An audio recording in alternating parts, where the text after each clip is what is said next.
You were a student here, as I understand, here. and then you've been working with the association. Correct. Alumni. I came in here in '63. Did you? Okay. Yeah.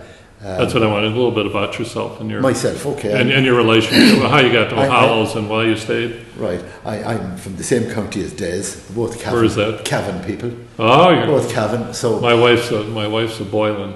Oh, right. And there's Boylans all over the place. Boylans all over the place in Cavan. Yeah, we went up there looking for her. I think we found a cousin that she was aware of. But he had just recently passed away. There's a couple of different families of Boylans now. They had a drapery shop in Kilnalake, one family, and the other. Wasn't there a goods store, kind of a dry goods? Was that that's the one? Yeah. And then that's the one. Benny Boylan was the primary teacher there, in a different family altogether. Oh, they are. They were a different family. Yeah. Anyway, to start off, I'm in the middle of 9. There was 9 of us in us. I had 3 sisters and a brother older, and 3 sisters and a brother younger than me. The eldest 2 of the family became nuns. There's one of them still living. The other lady died a few years ago. Let me ask you before. Did we meet at a dinner? Did we sit with each other at a dinner? We could. And you told me about Cavan, I think. That's right. I think you were the one. So I was an altar boy from I was about 8 and a half, and I got to know some great priests. Like I found them lovely men, holy men. They always dressed in their soutane and collar and so on, and they seemed to be happy in themselves. I served Mass for a Father, James Butler, who had spent some time in Australia with Archbishop Mannix, and then I also served Mass for a Father Plunkett, who was one of the founders of Kiltegan, and then there was in our parish at home there was a number of Kiltegan priests, 3 or 4 of them, and they'd be back and forward on holidays, and you get an admiration for them. You know, they were good men, nice, happy men, and they seemed to be very happy with their lives, and it had an impression on me. And then there was also a seminarian in the parish as well, Father Alan Denny, who's in Salford at the moment, and they were happy men, and and then when I went to St. Patrick's College in Cavan, the priests there there was only 2 laymen on the staff that time. The priests were there. They were all very good and happy men, and there was a number of guys would come back that had, in the years ahead of me, that were in the seminary. Some of them were here, good few of them were here, and you'd see them around the place and you'd say, well, that's a good life, maybe we should try it out. So that's what led me to apply to come to All Hallows. And when I came in, again, like as Desi said, there was a great sense of welcome. Like, Jenny Mac, you felt, this is the place for me. Like, when you came in, both from everybody, like from the deans, we'll say, which there were deans at the time, and even from them, like there was always a welcome for you, a word for you when you'd be going along, like Father McKenna now, who had voted Secularia as well, but he was great, and he'd salute you and talk to you, everything like that. And the students, the way they take you in hand, you were never left. There was days and you'd be in bad out form, and somebody would come up for a walk, and they'd take you for a walk around, and you got, before you know where you had, you'd forgotten what was bothering you, And there was a great sense that was told to us that you don't leave anybody standing idle. You take them for a walk with you and talk to them, and perhaps they'll tell you their problems, or maybe their problems will just disappear. Yeah. There was a great sense of that in it, and you always moved in threes. They always encourage you to 3 or 4, not to develop a one-to-one relationship. That was said. It's not good, because your conversation will get bogged down. You're better off in 3s and 4s. It's more inclusive, so on. So that was the nice thing about it, and even to the studies, like we were doing things through Latin, mind you, at that stage, and even at that you got great help. We did Latin in secondary school, and you'd have some of it, but the terminology that you'd come up with here in the Latin textbooks was absolutely alien. You might as well be talking a different language altogether. But you'd be brought through it, and you'd be told how to approach your studies and how to manage it. Yeah. And you were encouraged. And even when it had come to exam time, the exams were such that nobody failed. You got through. So you were encouraged as you went along like that. Did you see those as, I think the values that you're talking about, that sense of respect and support, what did you identify those? Were those Vincentian values that you were being taught, or they were just part of the... Well, we were conscious that the Vincentians were in charge here, and like that, if you like, things filtered down. Yeah. There was nothing going up, if you like, except our acceptance of it. But the attitudes, they filtered down. Yeah. And it was definitely led, you could say, definitely led by Dr. Lane and the rest of them, the whole lot of them. Like which Dr. Lane is it? Tom Lane, Dr. Tom Lane. He was on the staff at the time. He became dean, senior dean, and then he became president afterwards. Oh, that's right. Yeah. But he was excellent, because by Jove was a great expression of his. By Jove, he could know you thinking, and he was sharp, Yeah. He'd know you thinking, and it was excellent. They certainly led by their own example. Like, you could see the staff, the way they associated with each other, and how they would include a student. If a student happened to come on them, they didn't turn their back, or they interrupt the conversation to salute the student. Yeah. There was that type of inclusive. You felt included by their attitude, which was excellent. So did you finish your education here? No, I left after 3 years. The Vatican Council crept in. I was if you like, you could put me down as the cautious type. I saw a lot of changes coming along, and would you believe I took time out? Yeah. That's what I did in '65.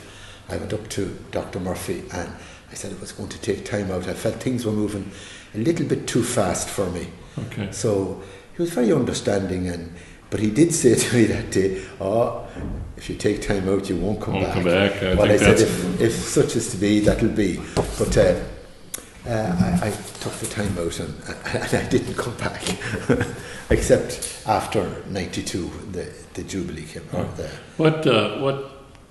What values, what did you learn that you took with you when you left, in terms of that have been important to you in your life? Well, it was for the way we were treated, that everybody was equal. You got a great sense that everybody had a value. Yeah.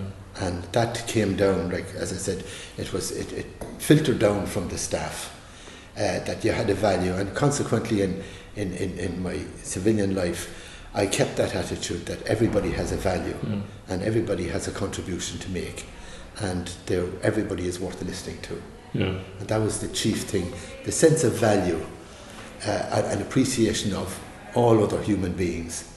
I got that from it here, clearly. Yeah. And even when I joined the police then afterwards, it was a big help to me. So you were with the Garda? The Garda Síochána. I joined the Garda Síochána in 1966, which is exactly 50 years ago. But and that was your career? That was my career. That was my career then.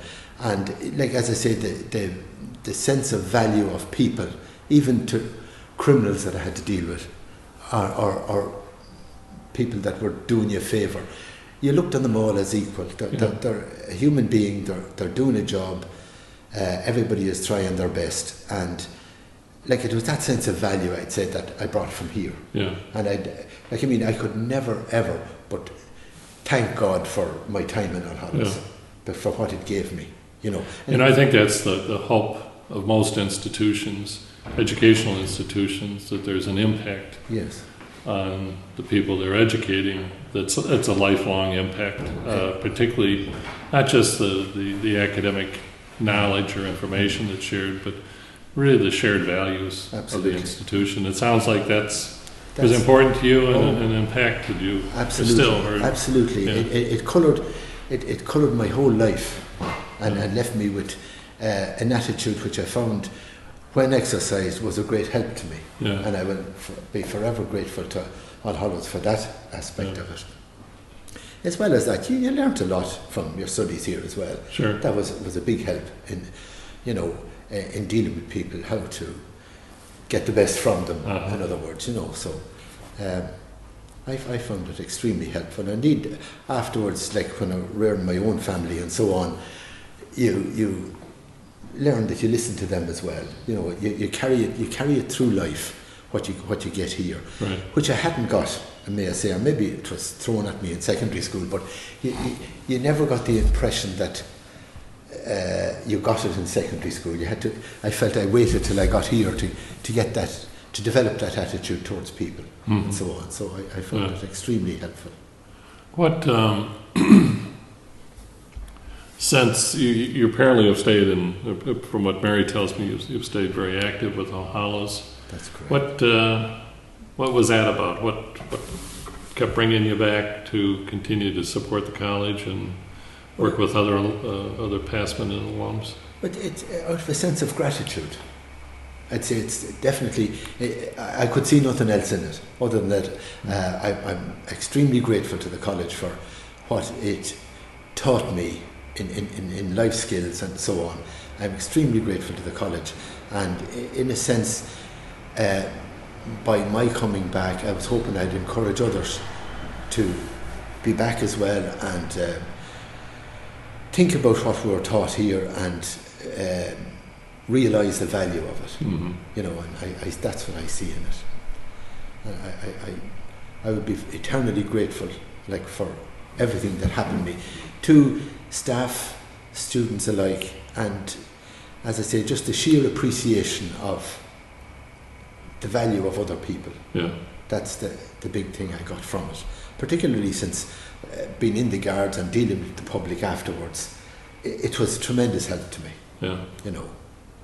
Does that did you stand out, do you think, in the guard in terms of how you looked at, say, people you were dealing with and your also fellow officers?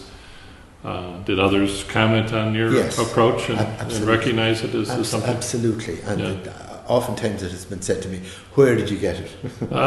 Where, how do you come to think like that? And why are you thinking like that? Yeah. They say to me. And I'd say, well, I spent 3 years in All Hallows and I learned a lot. Yeah. That's generally where you just see it. And it certainly was remarked on, and even with my superiors, I did a lot of work on the administration side of the job. And when different files, as we call them, or investigations would come your way, you'd see aspects of it that possibly others wouldn't have seen. That you could possibly detect an attitude in a person or something else, and you were able to see that. It was just good. Did you have officers reporting to you? Yes. Yes. I assume you tried to instill this in them? I was the statistician for the Garda Síochána for about 10 years, and in that I had to compile statistics and prepare replies to parliamentary questions and stuff like that. And you would be able to, it gave me a better sense that I could give a more balanced report, take a more balanced attitude to a person that would be queried or anything else, So, when the time was that the college moved from being a seminary to third level institution. What's your sense of that period of time of change, and what's your sense of the college since that's happened? I've talked to the past presidents about it, and they've all got an interesting perspective on it, and difficult time too, certainly financially. Well, I said to somebody on Sunday when we were talking about the transition, I said, "What an honourable way to die." That's the way I looked at it. Well, that, right now, Yeah, what an honourable way. I've been kind of referring to it, my sense of it, it's kind of like an Irish wake. Yeah. Or what we're used to in Chicago of an Irish wake. There's a lot of sadness, but there's a lot of joy and good stories. That's what I felt. What an honourable way to die. Yeah. Okay, necessity forced the change on it. From seminary. Necessity forced the change. And the change was accepted with open arms through Father Rafferty and the other members of staff. Like they were very common sense people. They saw what was coming down the line, and they groomed it for the change that it is. And typical of the legacy that's been left with the college is how much others appreciate the attitude of the acceptance of the transition. That so much was left to the college that it was a change that was necessary. It's a change that's good, and it's a change I think that will continue to be reflected. That Hallows had such a gracious transition to the third level college, from being a seminary, from being, if you like, a hallowed place exclusive for clergy and so on, that it was able to open its doors, open its arms, open its goodwill, and have it transformed into a third level college.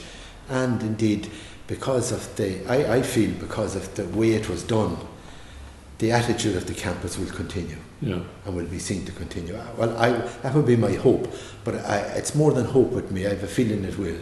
Well, I think and Marjorie's part of it too, there's a concerted effort to ensure that the legacy and the history is preserved, and I think that's the remembrance area. I think it will, but I feel the gracious transition will be, if you like, an impetus on them to preserve that. So I'm hoping. And I think DCU is promised and committed to assisting in that. But I think that may be difficult over time, and I don't want to say I don't trust it, but it's hard for people who have not worked here. That's right. Who may be charged at DCU to help preserve the legacy. Right. So I think what staff are doing here now, in putting in the archive area and the remembrance hall, and that's important for the future.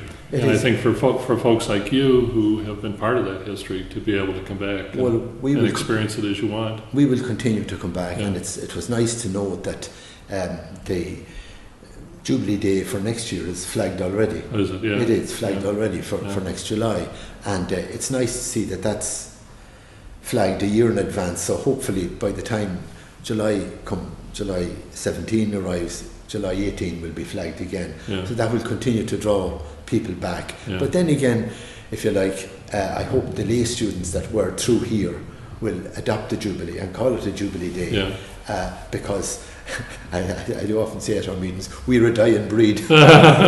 So the clerical students that were here will fade out. Both ordained and non-ordained will fade out. But I sincerely hope that in the transition years, while Jubilees continue, that former students who are of the third level college will adopt the sense of Jubilee. The same sense of sense of ownership of it, I guess. Correct. Okay, for the first few years when they leave, they won't have the same sense of return.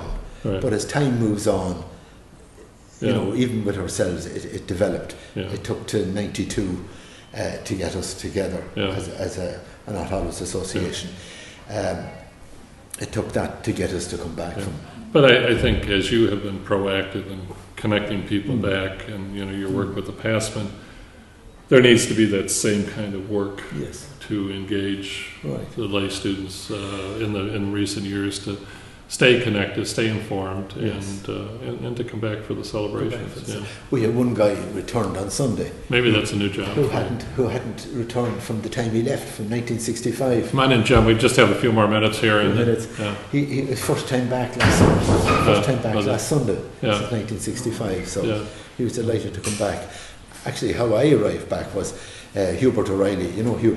Hubert and I were both members of the Curragh Golf Club, and we met in the clubhouse one day anyway, and he told me about the great time that they had at the Jubilee. So, okay, that's what brought me back. So it's contact. So the more contact, the more people you meet, the more chances, the better chance of getting people back. So. I think one thing is part of this oral tradition that is hoped to be captured is what is your best experience? What is there any one story that you have that you would tell that would reflect your involvement and appreciation. Right. Well, now, while I was in junior house, Macbeth was a play that was put on over in senior house. So Gabriel Brennan and myself went over to get the background to it and see off the Aula Maxima, see the little room where things were prepared and everything else for it. And while we were there, a genius poured out some magnesium powder from a tin, and the tin exploded, and 7 or 8 fellas wound up in hospital. I was the only one happened to be hospitalised after it, and we thought we were going to be thrown out, we were going to be kicked out the gate straight away. No, there was the sense of care, and they really felt that we belonged to the place and that we had to be looked after. Yeah. Like that turning from what we thought was going to be absolute disaster turned to be a sense of love and a sense of appreciation to us, and that was a major thing for me. Now, really, everybody rallied round us and supported us that time, and that was, if you like, from almost impending disaster to turn around to be almost a worthwhile experience. Well, the other part of that story that I guess I'm hearing you talk about is that you were allowed to make mistakes. And that's part of that educational piece, but you're allowed to make mistakes. And you'll be while you were embraced as part of the community, I think you probably had to pay a certain price for that, imagine. That's right. But it is very good, and you're forgiven. There was a great sense of forgiveness, for it, because we shouldn't have been at what we were at. There was that sense of forgiveness, and then the care that went to us after that. That was a big thing. Well, as I said earlier, I think what I experienced just in the few years that I was here, and what I talk to staff here about is that sense of mourning and sense of loss that people are feeling. Yes. At the same time, I think having the opportunity to share their experiences and their love for the place. Can you tell me a little bit about where you're at with the sense of loss? And well, you feel that what I loved and what gave me what I love and what I appreciate in my life. My sense of loss is that others won't get it. That the population that might have come through here will be a little bit poorer for not being able to get the experience of gathering that attitude. There will be a great sense of loss to the community at large, because that great sense of belonging, the great sense of value that gives you, others won't share it, and that is the gap that I see in it. Other than that, okay, when it had to die, it died a glorious death, if you call it. But there will be that loss at large to the community, that they won't have that sense of care. And, so that's. I'll tell you a quick story. And we're going to move. We were my sister and brother or son are with me. We were in Dingle over the last few days, and we ended up in a pub almost every night, but one in particular. We were sitting outside, and we were at a picnic type table, and there was 2 young women at the table, and we got to talking to them. And as it happened, we talked about Hallows, and that was why I was here, is to be part of this. And she was this one young lady who was in social services. I forget what the agency was, but she immediately talked about how disappointed she was that it was closing, and sad that it was closing. She has an undergraduate degree, I think, from Limerick or someplace, but she works in Dublin in social service. And she had hoped to come to DePaul to Hallows to do her master's in public service and in management, and didn't feel she could get the kind of program we had to offer anyplace else. And so her sense of loss was not only that she couldn't do the master's in a way that was important to her for her career, but her sense was that there was nowhere else in the country, any of the other third-level institutions, that offered that mix of management at a master's level, master's education at this level, but focused on nonprofits and focused on people like herself who were in social services, and being able to help her do a better job in the work that she's doing and give her that better credential and all. And so it was for somebody who'd never been here but only had, I think, visited once and was looking forward to it as an educational opportunity, had a real sense of disappointment that she's not going to get it, be able to get what she was looking for elsewhere. And I think that's very true of what I understand about what's offered around the country, or what's left as this consolidation of third level institutions in these. So it's I think it's a loss in many respects. It is a great loss. The other thing that it did for me was in 1968 I joined the St. Vincent de Paul Society. Oh, you did? And I've worked for them ever since. Yeah. So, and I hold the Osmond Medal. I was presented the Osmond Medal for my service to it. So, but other than, I'd say, if I hadn't spent my time on that Hallows, I might not have joined the St. Vincent de Paul Society. So that's another thing you did for me. Good. So now it's it. Well, it's good to meet you. I appreciate it. I do think we sat at one of the president's dinners once before, and you told me about Cavan and my wife's family. So. All right. Good to meet you. Thank you very much, I'm glad you're back.